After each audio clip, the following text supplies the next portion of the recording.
Good morning students, how are you? Fine, very well बेटा। चलिए बेटा, हम लोग चैप्टर 3 कर रहे थे इंडिफरेंस कर्व। हम लोगों ने 2 लेक्चर्स में इंडिफरेंस कर्व को समझा और इंडिफरेंस कर्व की प्रॉपर्टीज डिस्कस करी। आई होप कि आपको इंडिफरेंस कर्व की प्रॉपर्टीज बहुत अच्छे से क्लियर हो। चलिए, आज हम इसके आगे टॉपिक कर रहे हैं।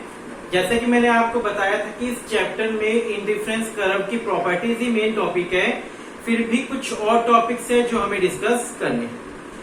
चैप्टर है आपका consumer equilibrium indifference curve analysis. देखिए, जैसे कि मैंने आपको फर्स्ट डिफरेंस भी समझाया था कि इस चैप्टर में और लास्ट चैप्टर में दोनों में कंज्यूमर इक्विलिब्रियम टॉपिक को समझाया गया है, लेकिन लास्ट चैप्टर में कंज्यूमर इक्विलिब्रियम समझाया गया है यूटिलिटी के कंसेप्ट के बेस पर। किस बेस पर? यूटिलिटी का कंसेप्ट। और इस चैप्टर में कंज्यूमर इक्विलिब्रियम को समझाया गया है इंडिफरेंस कर्व के बेस पर। वो चैप्टर में क्या बोला था उस बंदे ने? उस चैप्टर में कहा गया है कि जैसे जैसे हम गुड्स को बार बार यूज करते रहेंगे तो हमारी जो सेटिस्फेक्शन पावर है वो डिक्लाइन होती चली जाएगी। ये चैप्टर उसका अपोजिट करता है। ये चैप्टर कहता है कि जितने ज्यादा हमारे पास गुड्स होंगे उतने ही हमारी सेटिस्फेक्शन हाई होती चली जाएगी। ठीक है, चलिए अगेन देखते हैं, हम इस चैप्टर को स्टार्ट करते हैं। बड़ी indifference curve analysis, consumer equilibrium क्या कहता है? Indifference curve approach for determining the position of consumer equilibrium is considered better than utility approach. मैं अगेन बात रिपीट कर रहा हूं कि लास्ट चैप्टर को बोला गया है यूटिलिटी अप्रोच, इस चैप्टर को बोला गया है इंडिफरेंस कर्व अप्रोच। तो इंडिफरेंस कर्व के माध्यम से कहता है ज्यादा बेटर है, इंडिफरेंस कर्व जो है वो ज्यादा बेटर सिस्टम है रेदर देन यूटिलिटी अप्रोच। ठीक है, according to this approach utility cannot be measure cardinally. कहते हैं कि इस अप्रोच के अकॉर्डिंग हम लोग यूटिलिटी को कार्डिनली मेजर नहीं कर सकते, न्यूमेरिकली मेजर नहीं कर सकते, because utility is a psychological phenomenon. क्योंकि सेटिस्फेक्शन जो होती है वो साइकोलॉजिकल होती है। कभी किसी गुड्स को हम यूज करते हैं तो हम कहते हैं बहुत अच्छा था या बहुत बेकार था, बहुत स्वादिष्ट था, बहुत मजा आ गया। तो इस तरीके से शो करते हैं, ना कि उसको नंबर देके शो करते हैं। तो कहते हैं कार्डिनली एक्सप्रेस करना हम अपनी सेटिस्फेक्शन को बहुत डिफिकल्ट है और ऑर्डिनरी एक्सप्रेस करना बहुत इजी है। सो ये चैप्टर कहता है इंडिफरेंस कर्व अप्रोच जो है वो यूटिलिटी अप्रोच की अपोजिट है। किस अप्रोच की अपोजिट है? यूटिलिटी अप्रोच की अपोजिट अप्रोच है। ठीक है, इस अप्रोच इंडिफरेंस कर्व के अप्रोच की कुछ असम्पशंस हैं। देखिए, हम लोग आज आईसी की असम्पशंस पढ़ रहे हैं। क्या पढ़ रहे हैं? आईसी कर्व की असम्पशंस। आप इसको आईसी की असम्पशंस बोल दो। ठीक है, फर्स्ट डे आप लोगों ने आईसी कर्व का टॉपिक समझा था, मीनिंग वगैरह, diagram, curve etcetera. Second day आप लोगों ने उसकी प्रॉपर्टीज समझी थी एंड थर्ड डे आईसी की आप लोग असम्पशन समझिए। First assumption, two goods. ठीक है ना, ये पॉइंट हम पहले भी डिस्कस कर चुके हैं। टू गुड्स कि आईसी के अंदर it is assume that consumer buy only two goods. A combination of two good is called consumption bundle। यहाँ सिंगल गुड नहीं होता, आईसी के अंदर हम टू गुड का एक बंडल लेके चलेंगे कि ये मानकर चलेंगे कि कंज्यूमर टू गुड्स के ऊपर स्पेंड करे ही करेगा। ठीक है, तो यहाँ पर पहली असम्पशन क्या कहती है कि consumer buy only two goods. Second, consumer is rational.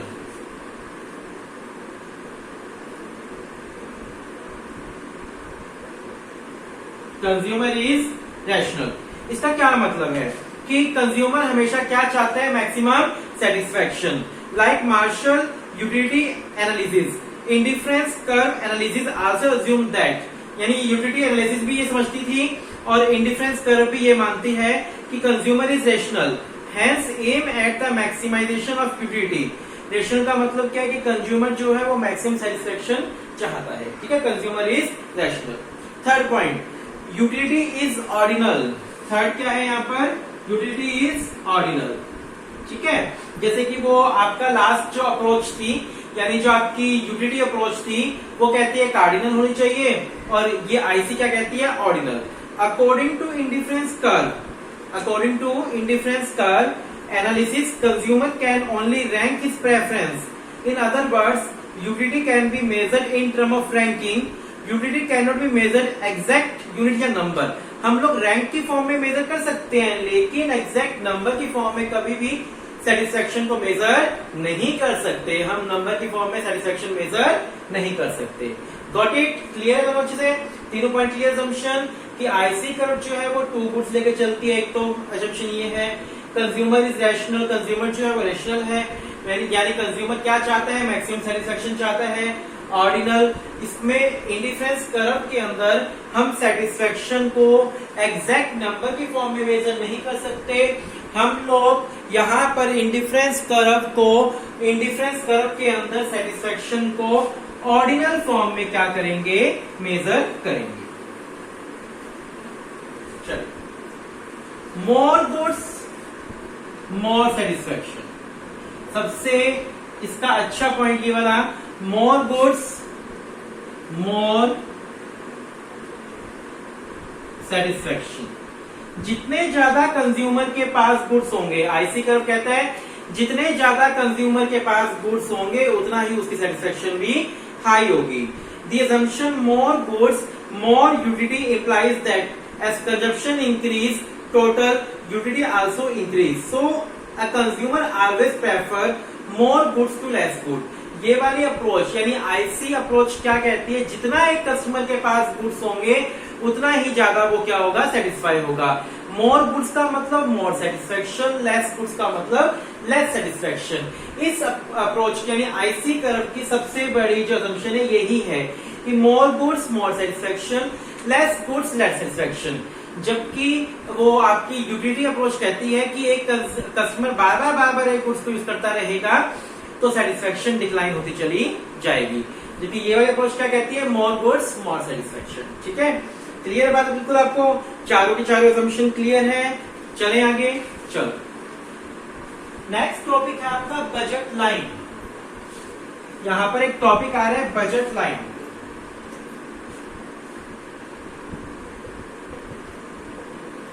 Topic क्या आपका? Budget line. क्या होती है बजट लाइन? देखिए, budget line, the purchase made by consumer depend upon consumer income and the price of goods which he consume. Thus income level and price of goods determine the consumption limit for consumer. मैं simple सी बात बोलूं तो budget line क्या होती है? Budget line means different combination of two goods. Same side meaning है इसका. Budget line mean different combination of two goods with given income. एक बार आप ये नोट कर लीजिए, budget line mean different combination of two goods with given income. यहाँ क्या मतलब है बजट लाइन का? देखिए क्या कह रहे हैं?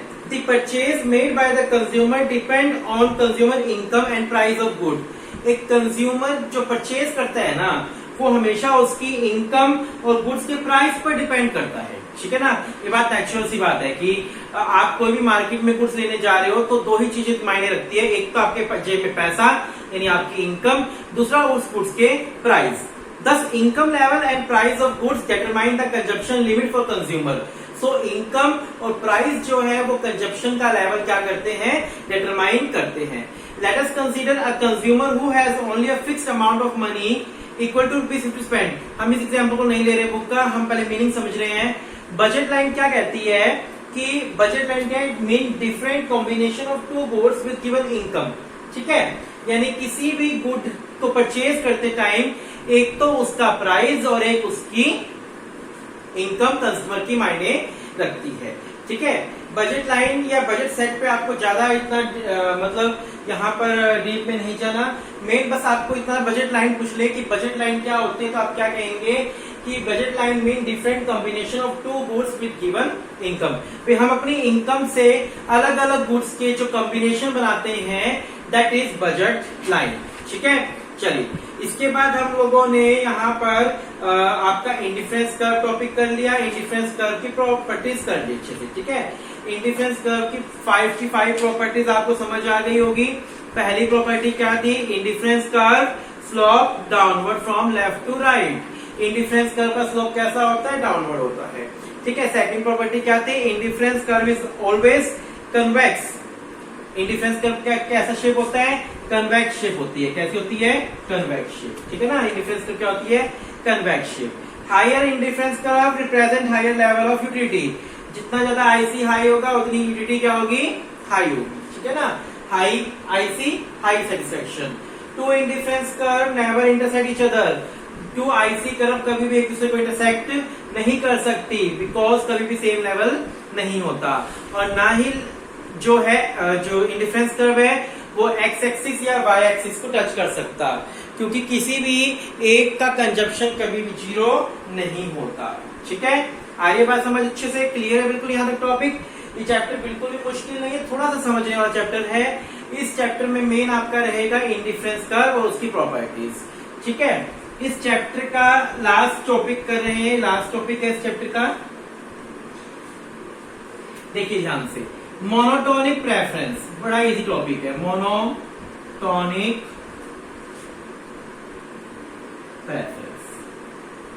मोनोटोनिक प्रेफरेंस, देखिए मोनोटोनिक प्रेफरेंस क्या होता है?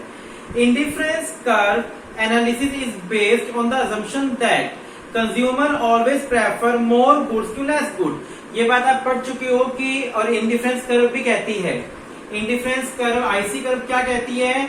हाई गुड्स यानी मोर गुड्स, हम मोर कर देते हैं यहां पर हाई की जगह, मोर goods more satisfaction.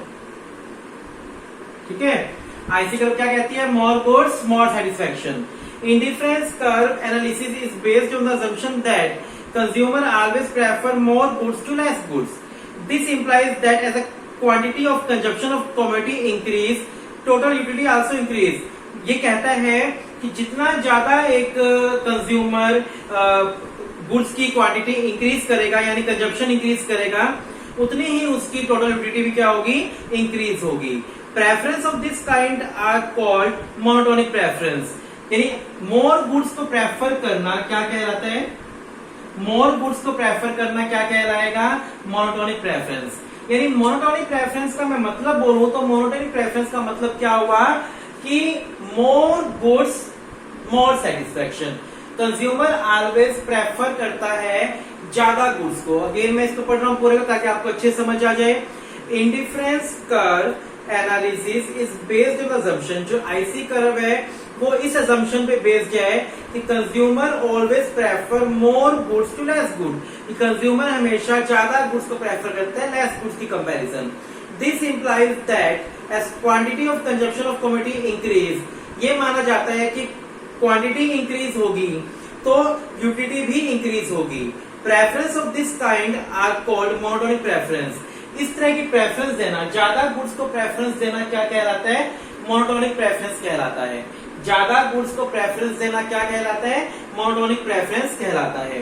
Monotonic preference are represented by indifference map. इसको इंडिफरेंस मैप से समझाया गया है। A consumer preference become monotonic when he prefer a combination of two goods which has more of both good, at least one of more and no less of other good। मैं आपको example समझाता हूँ, examples clear होगा, इसकी wording से clear नहीं होगा। बस मोनोटोनिक प्रेफरेंस का मतलब क्या है वो आप क्लियर कर लो कि मोनोटोनिक प्रेफरेंस का मतलब क्या बता रहे हैं। मोनोटोनिक प्रेफरेंस का वो मतलब आपको बोल रहे हैं कि मोर गुड्स मोर सेटिस्फेक्शन। जितने ज्यादा कस्टमर के पास गुड्स होंगे वो उतना ही ज्यादा क्या होगा? सेटिस्फाई होगा। ठीक है। आप मोनोटोनिक प्रेफरेंस का मतलब ये अच्छे समझ लीजिए। अब देखिए एग्जांपल देखिए,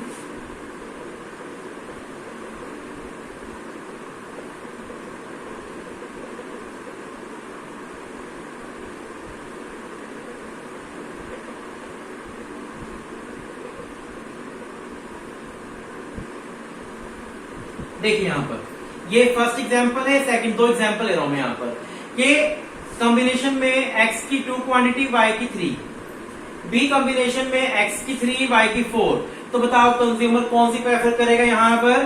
b, क्योंकि b में उसको x भी ज्यादा मिल रहा है और y भी ज्यादा मिल रहा है, यानी b वाला क्या करेगा? प्रेफर करेगा। ठीक है। सेकंड एग्जांपल देखो, x की 2 y की 3 फिर x की 2 y की 4, यानी यहाँ पर ज्यादा हो गई ना, चाहे x की सेम रही लेकिन y की ज्यादा हो गई, यानी इसकी कंपैरिजन यहाँ पर ज्यादा मिल रहा है उसको, यानी यहाँ पर भी वो क्या प्रेफर करेगा, बी प्रेफर करेगा।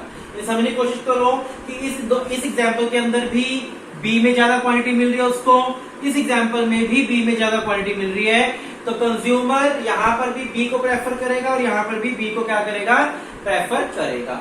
यानी जहां उसको ज्यादा क्वांटिटी मिलेगी उतने ही रुपए में सेम, यानी 100 रुपीज में मान लो उसको ज्यादा क्वांटिटी मिल रही है तो वो ज्यादा वाली क्वांटिटी से लेगा, कम क्वांटिटी नहीं लेगा। ठीक है, बात आई समझ अच्छे से। तो मोनोटोनिक प्रेफरेंस कहता है कि कंज्यूमर हमेशा ज्यादा क्वांटिटी मिलने पर ज्यादा सेटिस्फाई होता है रेदर देन लेस क्वांटिटी मिलने पर। ठीक है, अच्छे से क्लियर है आपको पॉइंट? बिल्कुल। चलिए, यहाँ पर आपका एक चैप्टर होता है फिनिश। इससे ज्यादा आपको यहाँ पर कुछ नहीं करना, और कुछ भी बुक के अंदर दिया है तो वो नहीं करना, वो आपके सिलेबस में नहीं है। ठीक है, थर्ड चैप्टर के अंदर आपको सिर्फ केवल इतना ही करना है। एक तो आपको इंडिफरेंस कर्व अच्छे से करना है। इंडिफरेंस कर्व का मीनिंग मैंने आपको कराया, different combination of two goods with given income and each combination give equal satisfaction। ठीक है, इंडिफरेंस कर्व का आपने मीनिंग करा कि different combination of two goods with given income and each combination give equal satisfaction। Meaning करने के बाद आपने टेबल करी थी, कर्व करी थी, देन एक्सप्लेनेशन करा था। सेकंड डे हम लोगों ने टॉपिक करा था आपका क्या, इंडिफरेंस कर्व की प्रॉपर्टीज। ठीक है, आज हम लोगों ने एक तो इंडिफरेंस कर्व की असम्पशंस पढ़ी, ठीक है ना। असम्पशंस के बाद हमने जो टॉपिक किया वो टॉपिक है हमारा मोनोटोनिक प्रेफरेंस का। ठीक है, मोनोटोनिक प्रेफरेंस भी इंपॉर्टेंट टॉपिक रहता है क्योंकि इसमें पूछा जाता है कि मोनोटोनिक प्रेफरेंस का मतलब क्या है। मेन आपसे मीनिंग समझाता है कि मोनोटोनिक प्रेफरेंस है क्या। तो मोनोटोनिक प्रेफरेंस क्या है कि more quantity more satisfaction, that is monotonic preference. यानी जहां कस्टमर को ज्यादा क्वांटिटी मिलेगी वो उसको प्रेफरेंस देगा। मोनोटोनिक का मतलब है मोर, ठीक है, मोर गुड्स, ठीक है, मोर क्वांटिटी। मोनोटोनिक का मतलब यहाँ पर मोर क्वांटिटी से है। जहां कस्टमर को मोर क्वांटिटी मिलेगी वो उसको प्रेफर ज्यादा देगा rather than less quantity, that is monotonic preference. और ये किसी एक कस्टमर के केस में नहीं होता, ये हर किसी के केस में होता है। ठीक है, मान लो आपको 100 रुपए की 1 आइसक्रीम मिल रही है, साथ वाला कह रहा है 100 रुपए की 2 आइसक्रीम, सेम वही आइसक्रीम।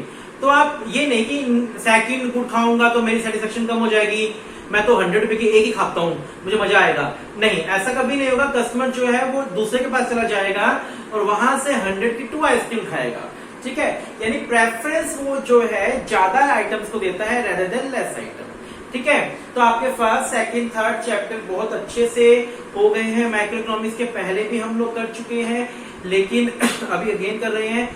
थोड़ा सा मेरी तबियत काफी दिन से डाउन चल रही है, सो हो सकता है कि थोड़ा सा पढ़ाने का लेवल जोश थोड़ा कम हो रहा हो, लेकिन मैं अपनी तरफ से बहुत पूरी कोशिश कर रहा हूँ कि आपको बहुत अच्छा पढ़ा पाऊं और समझ भी आपको पूरा आ रहा है। बच्चे रिस्पॉन्स करते हैं, बहुत अच्छा समझ आ रहा है। काफी दिन से थोड़ा सा तबियत का इशू चल रहा है, लेकिन कोई बात नहीं, आप अपनी रेगुलर स्टडी मेंटेन रखिए। Thank you, have a nice day.